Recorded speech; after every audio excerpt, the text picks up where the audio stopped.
कर्मक क्रिया हो जाएगी, ठीक है। The boy kick the foot, या विशेषण अव्यय इसमें यूज किया गया है।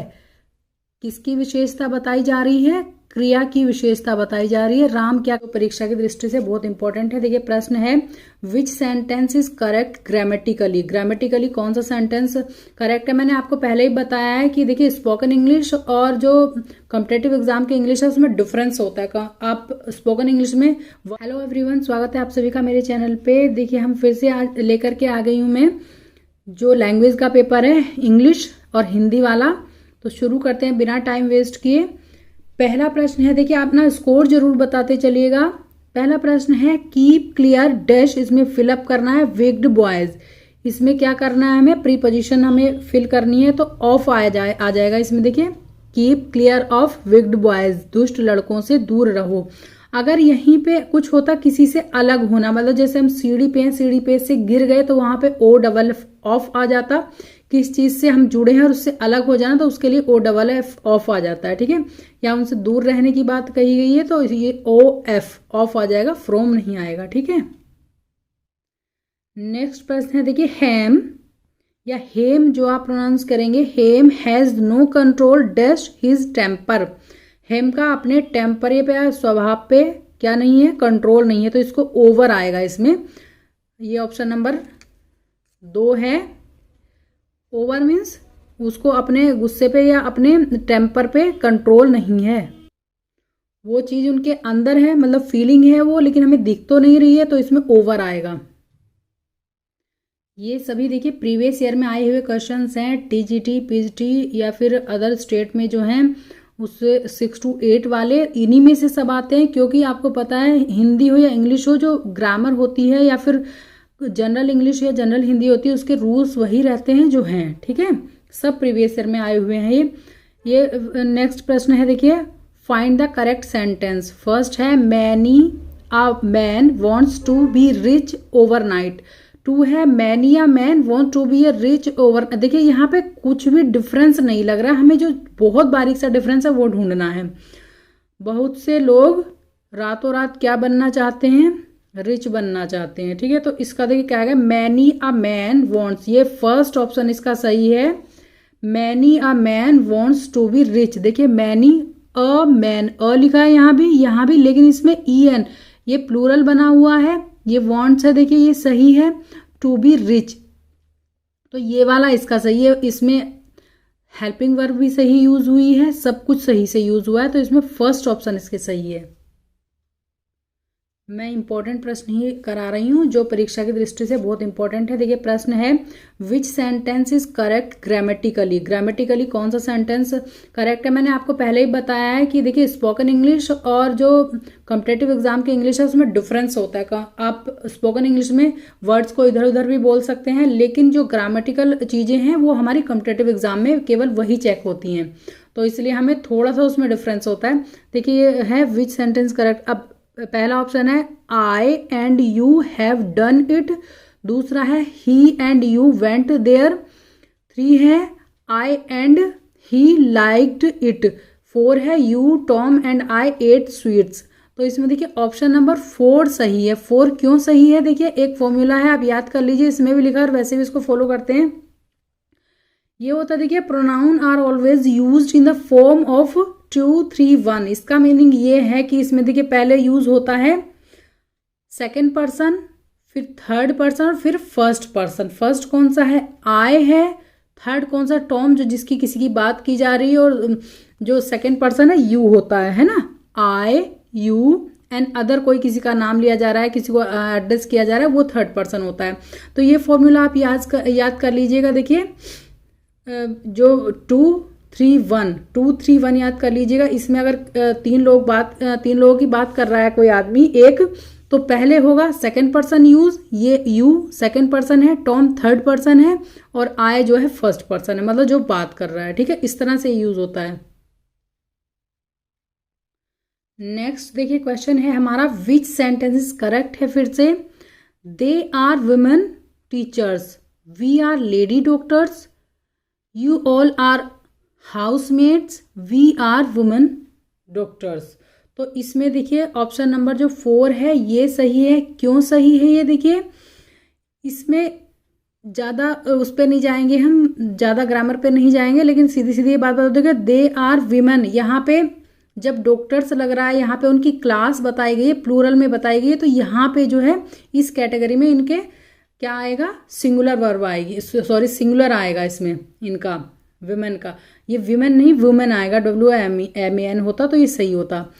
और इसी में देखिए ऐसे इसमें वी आर लेडी डॉक्टर्स है, ठीक है, इसमें वी आर लेडी डॉक्टर्स है, ये भी सही नहीं है। यू आर हाउस मेड्स, अब यहाँ पे देखिए आर, क्योंकि हाउस जो है ये सिंगुलर है तो इसमें आर यूज हो रहा है, लेकिन इसमें वी आर वुमेन डॉक्टर्स, बात किसकी हो रही है, डॉक्टर्स की हो रही है, तो इसलिए यहाँ पे क्या लगा है, ये आर लगा है हेल्पिंग वर्ब प्लूरल के हिसाब से, और हैं बहुत सारी, ठीक है, तो इसलिए यहाँ पे क्या यूज होगा, यहाँ पे आर, और यहाँ पे ये जो है इसका सिंगुलर यूज होगा, इसकी इनकी ये तो क्लास बताई जा रही है, कैटेगरी, ठीक है। ये देखिए यहाँ पे फिर से एक मैं आपको बता दूं किस चीज का सेंटेंस है, पहले which one sentence is correct, narration बताना है, डायरेक्ट इनडायरेक्ट नरेशन बताना है। He said that two, sorry ये पहले सेंटेंस है 2 and 3 is 5, he said that 2 and 3 are 5। फिर सेकेंड सेंटेंस है he said that 2 and 3 is 5। फिर थर्ड है he said that 2 and 3 was 5। He said that 2 and 3 were 5।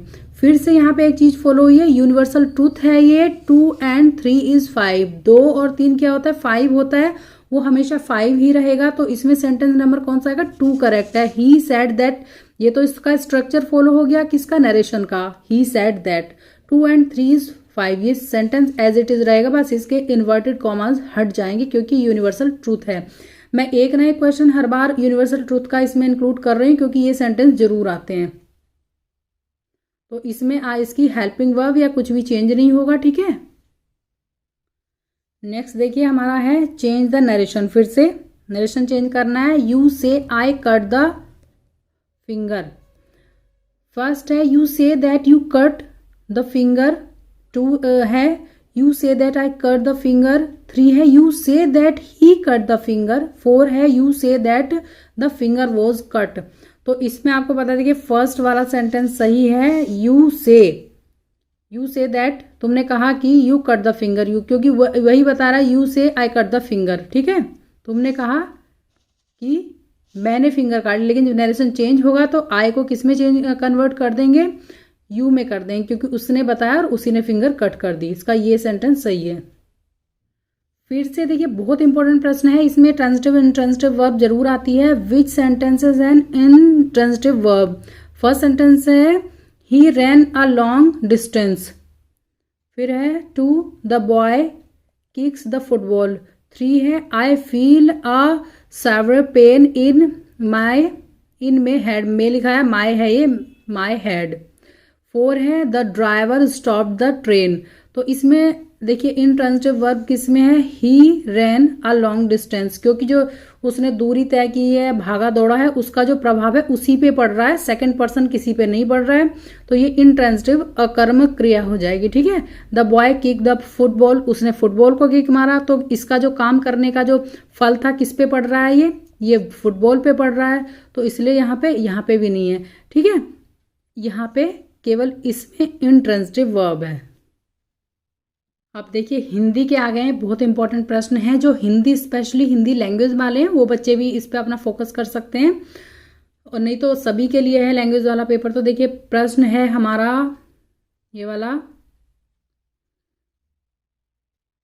भारतीय संविधान के अनुसार हिंदी के साथ साथ अंग्रेजी का प्रयोग कितने वर्षों तक करने का सुझाव दिया गया था। यहाँ पे थोड़ा सा ये है कि सरकारी कामकाज में करने का सुझाव दिया गया था, यहाँ पे सरकारी कामकाज आप जोड़ सकते हैं, तो कितने वर्षों तक, ऑप्शन ए है 14 वर्षों तक, बी 15 वर्षों तक, सी 20 वर्षों तक, या फिर डी 50 वर्षों तक। तो यहाँ पे ऑप्शन नंबर इसका बी सही है, कितने वर्षों तक किया गया था, ये किया गया था 15 वर्षों तक। और ये बात कही गई है, देखिए अनुच्छेद 345 में है कि 15 वर्षों तक हिंदी के साथ अंग्रेजी का जो यूज है आप सरकारी कामकाज में करते रहेंगे। नेक्स्ट प्रश्न हमारा है, देखिए भारतीय संविधान में किस भाषा को राजभाषा के रूप में स्वीकार किया गया है? ऑब्वियसली आप भी जानते हैं किसको किया गया है। ऑप्शन ए है अंग्रेजी, बी उर्दू, सी हिंदी या फिर डी तमिल। तो इसका ऑप्शन नंबर सी सही हो जाएगा, हिंदी को राजभाषा के रूप में स्वीकार किया गया है। नेक्स्ट प्रश्न हमारा, हिंदी को राष्ट्रभाषा घोषित करने वाले अहिंदी भाषी प्रस्तावक का नाम क्या था? अहिंदी में जिनकी भाषा हिंदी नहीं थी। पहला है दलीप सेन, बी है गोपाल स्वामी अयंगर, सी है महात्मा गांधी और डी आचार्य शुक्ल, या इनमें से कोई नहीं या फिर उनमें से एक से अधिक। तो आपको सब में दिख रहा है, देखिए कुछ लोग तो हमें दिख रहे हैं कि हिंदी भाषी थे, लेकिन एक दिख रहे हैं, ऑप्शन नंबर बी हमारा सही है, गोपाल स्वामी अयंगर। ये साउथ इंडिया के थे तो ऑब्वियसली इनकी भाषा हिंदी नहीं थी, लेकिन इन्होंने प्रस्ताव किया था हिंदी को राष्ट्रभाषा बनाने के लिए। नेक्स्ट प्रश्न है हमारा, देखिए हिंदी को विकास प्रदान करने वाली भाषा कौन सी है? ए है पाली, बी है प्राकृत, सी है संस्कृत, डी अपभ्रंश, और उपयुक्त में से कोई नहीं है, एक से अधिक। तो ये ऑप्शन नंबर डी है, अपभ्रंश भाषा हिंदी को क्या करने वाली है? विकास प्रदान करने वाली भाषा है। प्रश्न है हमारा, देखिए प्रसन्नता शब्द में कौन सी ध्वनि है? ऑप्शन नंबर एक है हमारा, ए है संयुक्त ध्वनि, बी संपृक्त ध्वनि, सी युग्मक ध्वनि, डी असंपृक्त ध्वनि, या फिर इनमें से कोई नहीं, इनमें से एक से अधिक। तो इसमें ऑप्शन नंबर सी सही है, युग्मक ध्वनि, युग्मों की। नेक्स्ट प्रश्न हमारा है, स्वरों के उच्चारण में लगने वाले समय को कहते हैं? ऑप्शन नंबर ए है मात्रा, बी है अनुस्वार, सी है ह्रस्व, डी है प्लुत, या फिर उपयुक्त में से कोई नहीं है, एक से अधिक। तो इसमें ऑप्शन नंबर ए सही है, मात्रा। जो स्वरों में के उच्चारण में ध्वनि वो लगती है ना, उच्चारण में लगने वाला समय, जैसे ओ एकदम खींच के बोलता है तो उसमें जैसे हम इंग्लिश में लिखते हैं तो उसमें ए रह जाता है, बाद में अगर हम लिखते हैं के लिखते हैं तो उसमें ए और जोड़ा जाए, इस तरह से वो बनते हैं। तो इसलिए किसकी ध्वनि होती है? मात्रा की ध्वनि होती है वो। प्रश्न है, प्रतिवर्ष नदी में बाढ़ आ जाती है, वाक्य में किस प्रकार की संज्ञा है? संज्ञा आपको पता है कौन सी है संज्ञा? इसमें क्या है, किसके बारे में बात की जा रही है? नदी के बारे में। तो जातिवाचक है वो, सॉरी व्यक्तिवाचक, जातिवाचक, भाववाचक, या फिर गुणवाचक, या फिर इनमें से कोई नहीं या एक से अधिक। तो इसमें देखिए जातिवाचक संज्ञा है, ऑप्शन नंबर बी सही है। अब प्रश्न है हमारा, जातिवाचक संज्ञा शब्द है? ए है कामायनी, बी है आम, सी रसीला और डी है वकील। उपयुक्त में से कोई नहीं या फिर एक से अधिक। तो ये देखिए क्या है, वकील जातिवाचक संज्ञा है। जाति का मतलब ये नहीं कि कास्ट बता रहे हैं, क्लास बता रहे हैं, वो क्या है? वो एक वकील हैं। प्रश्न है, देखिए लिंग किस भाषा का शब्द है? ए हिंदी, बी अंग्रेजी, सी संस्कृत, डी जर्मन, या ई उपयुक्त में से कोई नहीं, एक से अधिक। तो ये संस्कृत भाषा का शब्द है। प्रश्न है, देखिए अपवाद को छोड़कर वर्णमाला के अक्षरों के नाम किस लिंग में होते हैं? आपको बताना है, देखिए क्या है, ऑप्शन नंबर ए है पुल्लिंग, बी स्त्रीलिंग, सी नपुंसक लिंग, या डी उभयलिंग, या फिर उसमें से कोई नहीं, एक से अधिक। तो आपको पता है किस में होते हैं? पुल्लिंग में होते हैं अधिकतर। जैसे कहते हैं हमने ए लिख दिया, क लिख दिया, तो उसको हम बोल के देख सकते हैं, कैसे समझ पाएंगे ये पुल्लिंग है या स्त्रीलिंग है। उसको हम ये कहते हैं ना, हमने यहाँ पे क लिखा हुआ है, यहाँ पे च लिखा हुआ है, ये तो नहीं बोला च लिखी हुई है, क लिखी हुई, तो इस तरह से हम पहचानेंगे।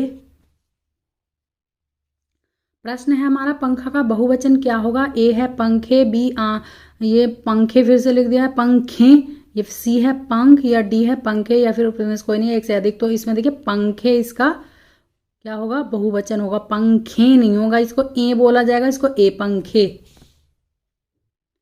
देखिए प्रश्न है, मैं चलती थी में मैं का बहुवचन क्या होगा? ए है हम, बी है तुम, सी वे, डी सब, और ई उपयुक्त कोई नहीं, एक से अधिक। तो क्या होगा? मैं का हम अपने आप को बोलते हैं तो मैं का हम होगा, है ना। प्रश्न है, देखिए हमारा, चाय शब्द का प्रयोग किस वचन में होगा?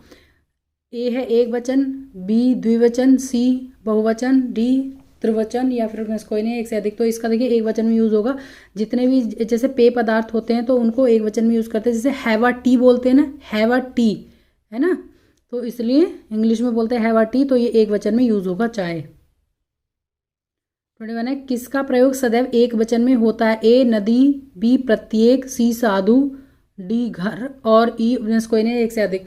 तो हमें साफ साफ दिखाई दे रहा है यहाँ पे क्या दिखाई दे रहा है, प्रत्येक का यूज यहाँ पे लिखा हुआ है ना, साफ साफ नहीं लिखा होता तो हम कुछ भी कह देते, लेकिन प्रत्येक का यूज हमेशा किस में होगा, एक वचन में होगा। अब प्रश्न देखिए हमारा, अनिश्चयवाचक सर्वनाम का करण कारक बहुवचन रूप होगा। ए है किन्हीं को, बी किन्हीं को, किन्हीं की, यह किन्हीं को है, ये किन्हीं की है, सी है किन्हीं से या किन्हीं का, ऑप्शन कोई नहीं है, एक से अधिक। तो देखिए इस थोड़ा ट्रिकी क्वेश्चन बन जाते हैं, तो इसका होगा किन्हीं से, इसका करण कारक बहुवचन रूप अनिश्चयवाचक का, तो क्या हो गया किन्हीं से। प्रश्न है देखिए, लाखों लोगों ने इसे महसूस किया है, वाक्य में विशेषण क्या है। ए महसूस, बी लोगों, सी लाखों और डी इसे, और कोई नहीं है, एक से अधिक।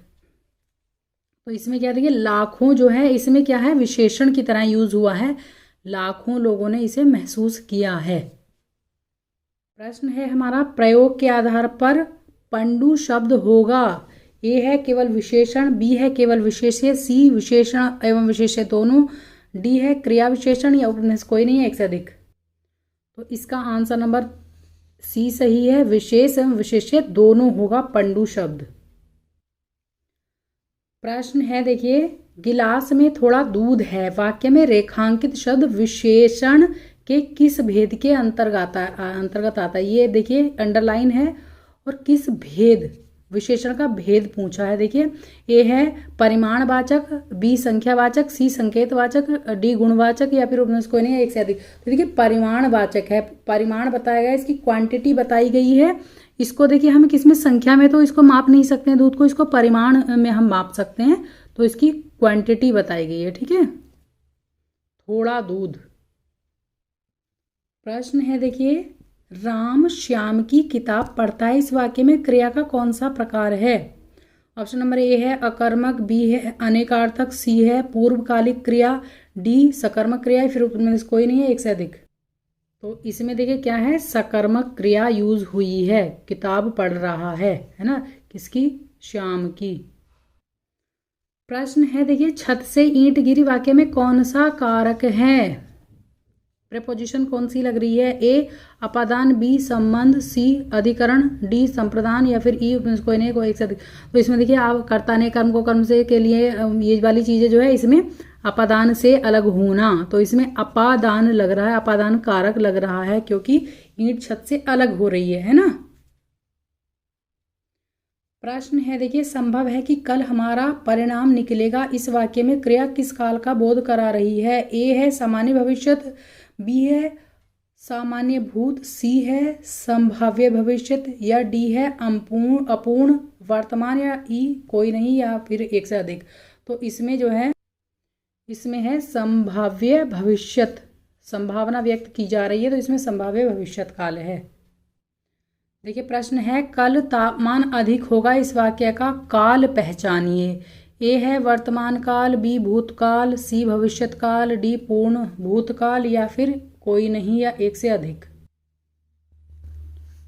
तो इसमें देखिए भविष्यत काल है, इसमें कोई संभावना तो है नहीं किसी चीज की, है ना, तो कल तापमान अधिक होगा, तो इसमें भविष्य काल है।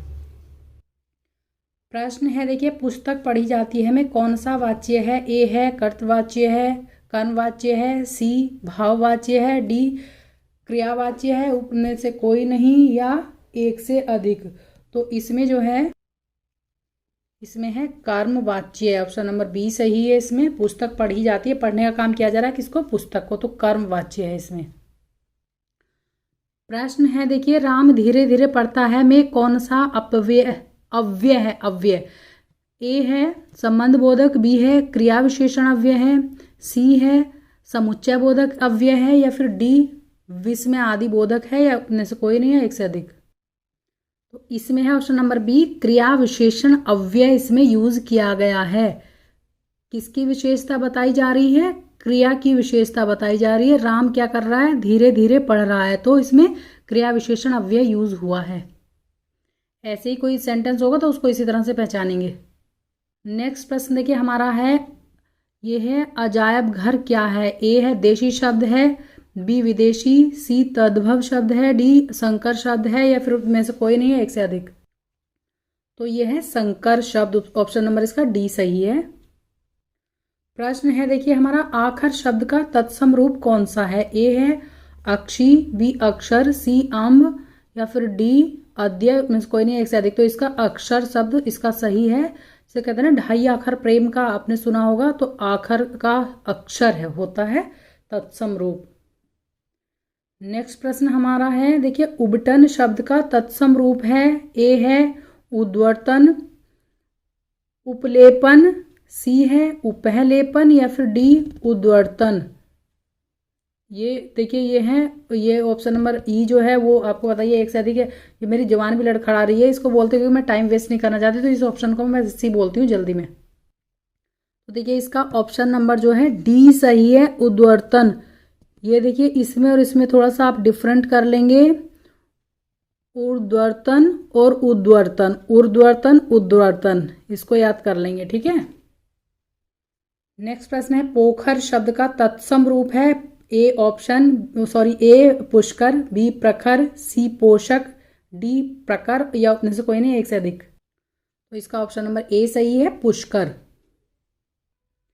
प्रश्न है देखिए, इनमें से अज्ञेय का पर्यायवाची शब्द नहीं है। पहला है विज्ञेय है और बी है अनभिज्ञेय, सी मूर्ख, डी मूढ़, में से कोई नहीं एक से अधिक। तो पहले हमें पता करना जो पर्यायवाची और विलोम शब्द होते हैं, पहले उसके हमें मीनिंग आना चाहिए, इसका क्या मीनिंग है। तो इसमें इसका विज्ञेय शब्द इसका पर्यायवाची नहीं और सभी हैं। इसका मतलब क्या होता है, मूर्ख, मूढ़, अनभिज्ञ, ये सब इसके पर्यायवाची शब्द हैं और ये इसका विलोम शब्द कह लीजिए, ठीक है। प्रश्न है देखिए हमारा, अनाज का पर्यायवाची शब्द है। ए है चाह, बी शस्य, सी सलिल, डी रूपा या उनमें से कोई नहीं एक से अधिक। तो इसका ऑप्शन नंबर बी सही है, शस्य अनाज का क्या है, पर्यायवाची शब्द है। प्रश्न है हमारा देखिए, अद्री शब्द का अर्थ है। अर्थ देखिए, ए है दुख, बी गीला, सी व्यर्थ, डी पर्वत या फिर उनमें से कोई नहीं एक से अधिक। तो इसका जो अर्थ है, इसका अर्थ होता है पर्वत। अद्री शब्द का अर्थ होता है पर्वत। अब देखिए हमारा प्रश्न है, अलंकेश का पर्यायवाची शब्द है। ए बादल, बी कल्प वृक्ष, सी कुबेर का, डी चपला का या फिर ही उनमें से कोई नहीं एक से अधिक। क्या है इनका, कुबेर किसका पर्यायवाची शब्द है, अलंकेश का। अब प्रश्न है देखिए हमारा, अक्षर का विलोम शब्द है। ए है क्षर, बी वर्णमाला, सी स्वर, डी व्यंजन या कोई नहीं है एक से अधिक। तो इसका विलोम शब्द है उल्टा है क्षर, अक्षर का। प्रश्न है देखिए नेक्स्ट, उपयुक्त विलोम शब्द चुनिए। अतिवृष्टि, इसका विलोम शब्द में बताना है। ए का वृष्टि, बी का अनावृष्टि, सी का अल्पवृष्टि, डी का अनुवृष्टि, उनमें से कोई नहीं है एक से अधिक। तो देखिए अतिवृष्टि का अनावृष्टि हो जाएगा विलोम शब्द, ऑप्शन नंबर बी। प्रश्न है देखिए, किस विकल्प में सही विलोम युग्म है। ए है करुण निष्ठुर, आस्तिक अधार्मिक, संकल्प अकल्प, डी सुदूर विस्तार, में से कोई नहीं एक से अधिक। तो इसमें देखिए ऑप्शन नंबर ए सही है, करुण और निष्ठुर, ये हैं सही विलोम शब्द के युग्म हैं।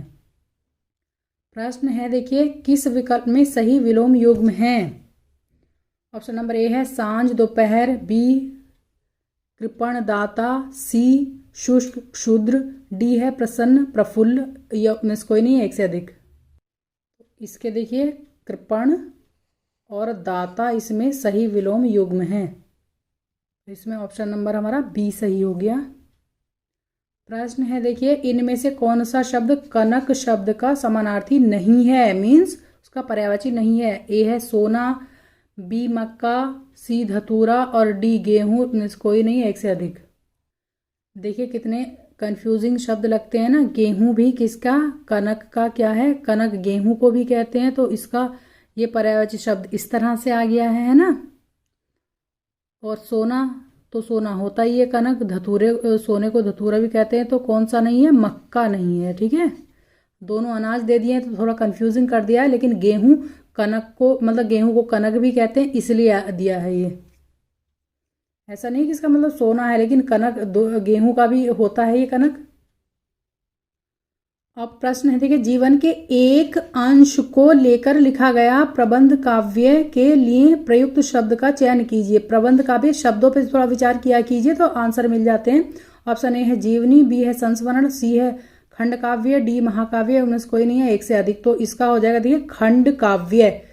जीवनी तो पूरी लिखी जाएगी, संस्मरण लिखेगा अपने आप जो किसी चीज के बारे में। तो ये देखिए एक अंश को लेकर प्रबंध काव्य, तो क्या होगा खंड काव्य, इसका आंसर सही हो जाएगा। प्रश्न है देखिए, गतानुगतिक शब्द का सही अर्थ है। गतानुगतिक, ये वन वर्ड सब्स्टिट्यूशन हो गया। ए है प्राचीन आदर्श के अनुसार चलने वाला, बी है पीछे चलने वाला, सी अनुसरण करने वाला, डी गति को नहीं मानने वाला, या अपने से कोई नहीं, एक से अधिक। तो इसका देखिए अर्थ है प्राचीन आदर्श के अनुसार चलने वाला, गतानुगतिक। प्रश्न है देखिए, मदिरा पीने का प्याला के लिए एक शब्द है। ए चश्मा, बी चषक, सी चष्क, डी चषक। तो इसमें क्या इसका खेल है, श का कौन सा श है? ऑप्शन नंबर डी सही है, चषक, पेट चिरा श जिसे बोलते हैं। अब नेक्स्ट देखिए हमारा प्रश्न है, दिए गए शब्दों में से कौन सा शब्द जो अवैध संतान हो वाक्यांश के लिए उपयुक्त है? ए है कुलीन, बी जारज, सी दत्तक, डी अंत्यज, इनमें से कोई नहीं, एक से अधिक। तो इसका ऑप्शन नंबर बी सही है, जारज। जो अवैध संतान हो उसके लिए क्या यूज करेंगे? जारज। तो आज की वीडियो में बस इतने ही प्रश्न हैं। आप लोग अपना स्कोर जरूर बताइएगा। इसमें आई होप सभी प्रश्न मैंने शामिल कर दिए हैं सभी तरह के। तो इसी तरह से मैं वीडियो बनाती रहूंगी। आपका ये हिंदी और इंग्लिश का लैंग्वेज वाला पोर्शन हो गया। हिंदी स्पेशली वाले भी देख सकते हैं और इंग्लिश वाले तो जरूर देखें। तो नेक्स्ट आपको कोई और स्पेशली वीडियो बनानी तो आप जरूर बताइएगा, और वीडियो को लाइक करके चैनल को सब्सक्राइब जरूर कर लीजिएगा, और कमेंट करके जरूर आप लोग बताते नहीं कि आपका स्कोर कितना हुआ है, किस तरह की और वीडियो आपको चाहिए। ठीक है, इंग्लिश की तो वीडियो मैं लेकर आ ही रही हूँ जब भी मुझे टाइम मिल रहा है। तो अपना आप तैयारी करते रहिए अच्छे से, टाइम बिल्कुल वेस्ट मत कीजिएगा। और जिन वीडियोस पे टाइम वेस्ट होता है, मैं बिल्कुल टाइम वेस्ट कोशिश करती हूँ कि मैं जो चीजें नहीं पढ़ने वाली उनको तो ना ही पढ़ूं और ना ही समझाऊं। तो इस टाइम आपका प्रैक्टिस का टाइम है, प्रैक्टिस करते रहिए अपनी। आपका दिन शुभ हो।